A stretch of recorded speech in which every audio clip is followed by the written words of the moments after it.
বান্দরবনের এটা press club area, bus stand থেকে খুব কাছেই, কিন্তু এখান থেকেও আপনারা যদি চলাচল করতে চান এটা হচ্ছে মেইন শহর বলে।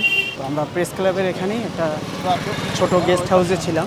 এখান থেকে আমরা এখন যাচ্ছি বাস স্ট্যান্ড থেকে আমরা নীলগিরির দিকে যাব, নীলগিরি থেকে থানচি, যেটা কনভিনিয়েন্ট হয়। কারণ নীলগিরি যাওয়ার জন্য আপনার ভোরবেলা বের হওয়া উচিত, কারণ নীলগিরিতে খুব সকালে না হলে একেবারেই বিকেলবেলা যেতে হয়।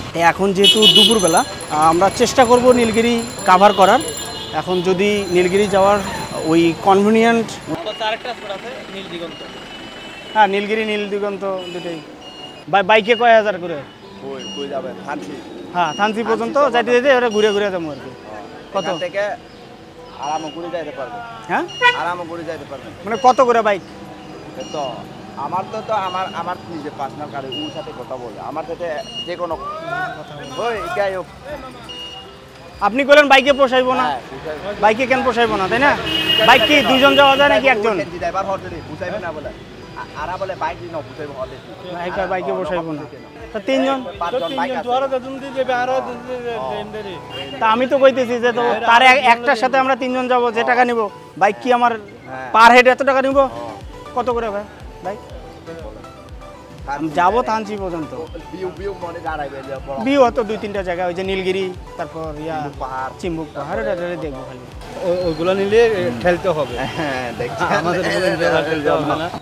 কত কতক্ষণ আপনারা গেলে বিভাগে আপনারা দিলে হবে 3,500 দিয়ে, আমরা 4,000 নিতে চাই না সারাদিন। আপনারা বাইক কি পার বাইক কত করে? এটা পার বাইক আপনার 1,750 টাকা করে।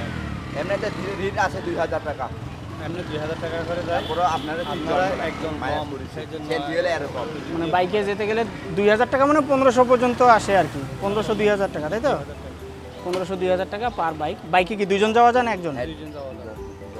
বান্দরবন থেকে থানচি যাওয়ার জন্য সবচেয়ে কম খরচে আপনারা বাসে করে যেতে পারেন। বাসে পার হেড ভাড়া পড়বে 280 টাকা করে। আপনারা চাইলে বাইকে করে যেতে পারেন। বাইকে গেলে আপনার ভাড়া পড়বে 1500 থেকে 2,000 টাকা বা 1,800 টাকা। আপনারা দামাদামি করে নেবেন, কারণ 80 কিলোমিটার পথ, যেহেতু পাহাড়ি পথ। আর বাইকে বিশেষ করে সলো ট্রাভেলার হলে তাদের জন্য বাইকই বেটার আমার মনে হয়, কারণ বাইকে করে যাওয়ার সময় আপনি আপনার কনভিনিয়েন্ট প্লেসগুলো যেগুলো আপনি দেখতে চান, আপনি সবগুলো ভিজিট করে যেতে পারবেন এবং আপনার মন মতো আপনি সময় কাটাতে পারবেন। আর যদি আপনারা গ্রুপে করে আসেন, গ্রুপ ট্যুর একসাথে দেন, তাহলে চাঁদের গাড়িতে করে যেতে পারেন। চাঁদের গাড়ি রিজার্ভ করে গেলে আপনার 6 থেকে 8,000 টাকা করে নেবে। আর আপনারা মাহিন্দ্রাতে যেতে পারেন অথবা সিএনজিতে যেতে পারেন। সিএনজিতে করে গেলে 3,500-4,000 টাকা পর্যন্ত নেয়। তো বাসে যাওয়ার প্ল্যান করে পরবর্তীতে মনে হলো যে না, যে জায়গাগুলো ঘুরে দেখব, সেজন্য বাসের টিকিটও কাটছিলাম। তো বাসের টিকিটটা কিন্তু আমি ফেরত দিয়ে দিলাম, 3 জনের টিকিট ফেরত দিয়ে দিলাম, যে বাসে করে না গিয়ে এখন বাইকে করে যাচ্ছি। আর বাইকে করে যাওয়ার জন্য কিন্তু আমার যেহেতু সবসময় হাফ প্যান্ট পরতাম, এইখানে সাজেক যাওয়ার সময় আমার পায়ে কিন্তু এটার বড় রকমের একটা অ্যাক্সিডেন্ট ঘটছিল। বিশেষ করে আমি বলছিলাম যে এই দাগটা কিন্তু আর উঠবে না, কারণ বাইকের সাইলেন্সার পাইপ বেশ গরম হয়ে যায়। পাহাড়ি এলাকায় চলাচলের জন্য আপনারা ফুল স্লিপ পরার চেষ্টা করবেন। আর রোদের একটা ব্যাপার থাকে, সেজন্য এরকম একটা জ্যাকেট নিয়ে আসছিলাম। বাইকে ট্রাভেল করার জন্য ফুল প্রিপারেশন নিয়ে যাচ্ছি। আর বললাম যে বাসে করে যেতে পারেন সবচেয়ে কম খরচে 280 টাকায়, কিন্তু বাসে গেলে আপনার দর্শনীয় স্থানগুলো আপনি ঘুরতে পারছেন না।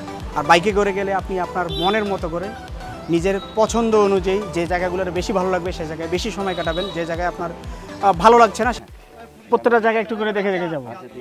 তো আপনারা এরকম বাইকে আসলেই কিন্তু এই সুবিধাটা পাবেন, যে এনারা যারা আছেন লোকাল ট্যুরিস্ট বা এই যে বাইক চালক, এনারা কিন্তু আপনাদের পছন্দের জায়গাগুলো সবগুলো জায়গায় প্রাইভেট ভেহিকেল হলে এই সুবিধাগুলো পাওয়া যায়, যে আপনারা আপনাদের প্রয়োজন মতো যে কোনো সময় যে কোনো জায়গায় আপনারা নামতে পারবেন।